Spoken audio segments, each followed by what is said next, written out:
पुणे जिल्हा परिषद आणि पुरंदर तालुका पंचायत समितीच्या होळीच्या निवडणुकीच्या संदर्भानं आज खऱ्या अर्थानं विहिरी निवडणी गटाच्या तिन्ही उमेदवारांच्या प्रचाराचा नाणा शुभारंभ आपल्या सर्वांचं दैवत सवाई सरकारच्या प्रांगणामध्ये त्यांना नतमस्तक होऊन आदरणीय या तालुक्याचे लोकप्रमुख माजी आमदार सन्माननीय संजयजी चंद्रबाबा जगताप आणि त्याचबरोबर माजी आमदार आदरणीय अशोकराव टेकावडे आणि आता सर्वांच्या उपस्थिती या ठिकाणी बोलला गेला.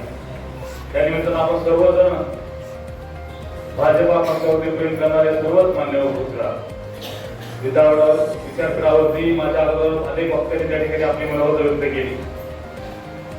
त्या सर्वांचं नामोल्लेख करणं आवश्यक आहे, पण मी आपल्या सर्वांनाच आदरणीय व्यासपीठ समोर उपस्थित आदरणीय माता भगिनी मित्रमंडळ तरुण सहकार्यांना खऱ्या अर्थानं भाजपामध्ये येऊन उमेदवारी घ्यावी ही मनोकामना नव्हती. खऱ्या अर्थानं सार्वजनिक जीवनामध्ये काम करत असताना 1994 साली कामाला सुरुवात केली. 32 वर्ष त्या ठिकाणी काम करत होतो. तालुक्याचा एका पक्षाचा अध्यक्ष म्हणून काम करत होतो आणि संपूर्ण ही प्रवास सामान्य जनतेच्या हितासाठी या वंचित घटकाच्या पर्यंत पोहोचलं गेलं पाहिजे. पदे येतात पद जातात, 5 वर्षांनी त्या ठिकाणी चित्र बदललं जातं. तर माणसाच्या मनामध्ये राहण्यासाठी काम करावं लागतं आणि ते काम सातत्याने आम्ही करत होतो. त्यावेळेस आम्ही दादांच्या बरोबर काम करत असताना आवर्जून सांगावं तर या आपल्या तालुक्याचे शिक्षण वर्षी खऱ्या अर्थानं सहकाराची मूर्तोड ज्यांनी रोवली ते वंदनीय आदरणीय चंद्रबाबा जगताप आठवले. ते नेहमी म्हणायचे कुठेही काम करा पण माझ्याकडे येऊन काम कर. त्यावेळेस सरांचं 19ला मी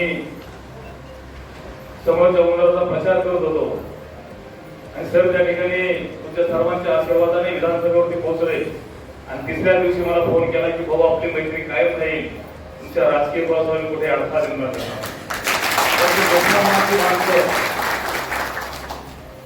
राजकारणापलीकडे दूरदृष्टी असल्याची माणसं ज्यावेळेस आपल्याला लागतात तर निश्चित आपल्याला त्या ठिकाणी पाहावं लागतं.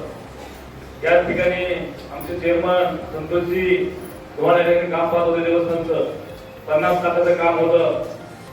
एक आमच्या कार्यकर्त्यांनी माझ्या नावाने काम घेतलं. 15% बिल आमच्या तानाजी तुम्हाला त्या ठिकाणी आहेत. फाउंडेशनचं काम केलं त्या माणसाने काम केलं नाही. 6 तास करून सरांनी सांगितलं भाऊ तुमच्या नावावरती काम आहे, तुम्हाला ते पूर्ण करावं लागेल. आमचा अभिजित आणि संतोषराव म्हणले की भाऊ देवस्थानचं काम आहे, तुम्हाला कुठेही कमी पडणार नाही, तुम्हाला नक्कीच त्या ठिकाणी आपल्या मानाची ताकद मिळेल आणि ते काम सरांच्या शब्दात चेअरमन आणि यांच्या माध्यमातून पूर्ण केलं. असे अनेक काम आपण करत असताना एकच उदाहरण देतो की सर अनेक आपल्या तालुक्यात एकच ऑफिसर बोलणार आहेत. गेल्या काही आठवड्यात 4-5 दिवसापूर्वी 19 ते 22 पर्यंत आपल्या पुरंदर तालुक्यामध्ये सायकल ट्रॅक केला. मित्रांनो 4 सायकल ट्रॅक त्या ठिकाणी होते. 4ही सायकल ट्रॅकचं त्या ठिकाणी 100 करोडचं त्या ठिकाणी अंतर होतं.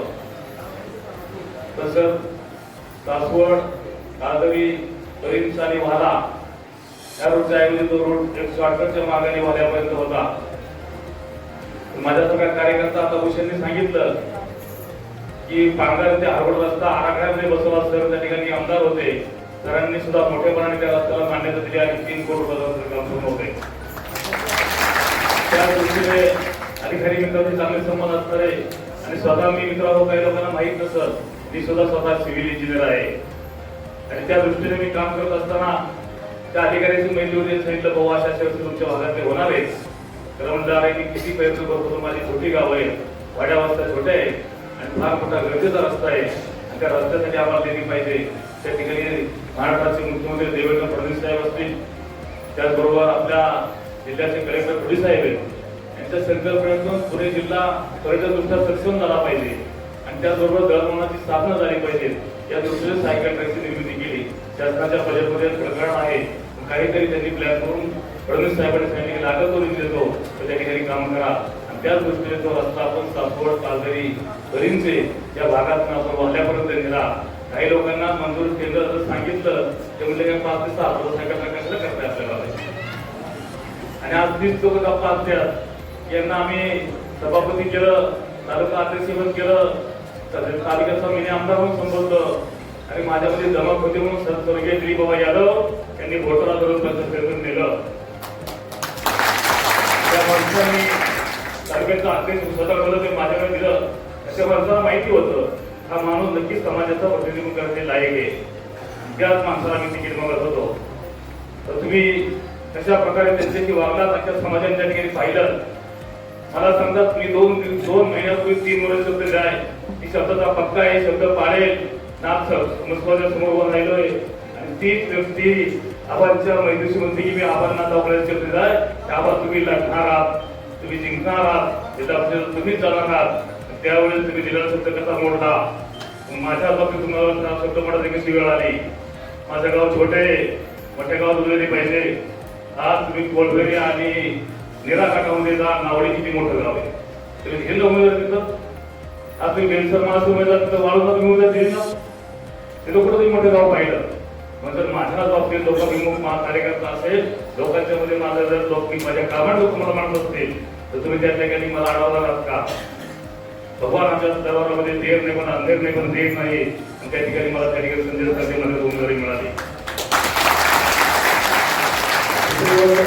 पाठीमागच्या 2 दिवसामध्ये फिरतोय मित्रांनो, असं सांगितलं जातं माझ्या गावची माणसं या ठिकाणी हजर आहेत. ती बोलली असते सांगितलं असतं 1995 पासून गावच्या विकासासाठी निधी आणत असताना संजय सर आमदार असताना तेवढाच निधी बोंगोली पेट्यापासून हेरवाडीपर्यंत रस्ता, बांदरवाडीपासून बालवाडीपर्यंत रस्ता आम्ही हयातभर पाहिलं. एकही माणसाला एक डांबरीकरण करता आलं नाही.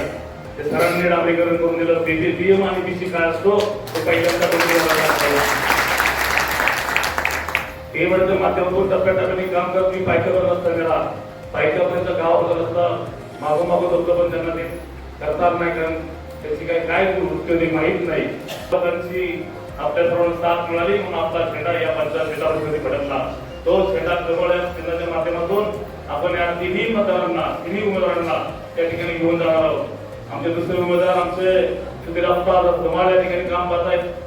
त्यांनी सांगितलं 90 सालापासून पीटीसी बँकेमध्ये येत होतो तेव्हापासून आपणचे माझे संबंध आहेत. कुठल्याही पक्षात असू दे आपण त्यांच्या पुढे बसवणार, तिथं माझ्या गप्पा मारणार आणि आम्ही फिरत असताना पाहतो की ज्या आई वडिलांना ज्या माता माऊलींना घराबाहेर पडतायत तर त्या सुद्धा आपण पाहिजे की आपण इतका या माणसाची लोकप्रियता या भागामध्ये आहे. असा माणूस माझ्या सुद्धा त्या ठिकाणी दिला. या ठिकाणी तुम्हाला आमचे मनोज डॉक्टर काम पाहत आहेत. संपूर्ण दरेकऱ्यामध्ये आपण आरोग्याचं शिबिर घेतो, डोळ्याचे शिबिर घेतो, तिथल्या जात्या माणसाचं शिबिर घेतो. तर ज्या आपले कुटुंब आणि सरपंच चालतात त्या जनावरांचं शिबिर कधी आपण घेतलेलं कोणी पाहिलं नाही. तर आमच्या डॉक्टरांनी संपूर्ण खेडेपाड्यात जाऊन त्या ठिकाणी शिबिर घेऊन त्या मुख्य दरावरची सेवा केली. त्यांचे आशीर्वाद आमच्या साहित्याच्या ठिकाणी लागणार आहेत आणि त्यांना घेऊन बरोबरीनं मतदान घेऊन त्या ठिकाणी आमच्या आप्पांचं बरोबरीनं मतदान घेऊन विक्रमी मतदान जाण्यासाठी आम्ही तयार आहोत. पण ग्रामीण भागामध्ये गावाचं गावपण जपण्यासाठी ज्या छोट्या छोट्या गोष्टी असतात त्याच्यामध्ये महिलांच्या शिराई मछलीपासून ती गटर योजना असेल, पाण्याची योजना असेल, लाईटची योजना असेल, पशुवैद्यकीय योजना असतील, जलसंधारणच्या योजना असतील, कुठल्या डिपार्टमेंटला कुठलं काम करायचं त्याचा खडा माहीत असलेला हा माणूस तुमच्यासाठी सेवेला तत्पर तयार आहे. एवढीच आपल्याला आमच्या तिन्ही उमेदवारांच्या वतीनं आमच्या दोन्ही उमेदवारांच्या वतीनं तुम्हाला माहिती देतो आणि या ठिकाणी थांबतो. जय हिंद, जय महाराष्ट्र, श्रीराम.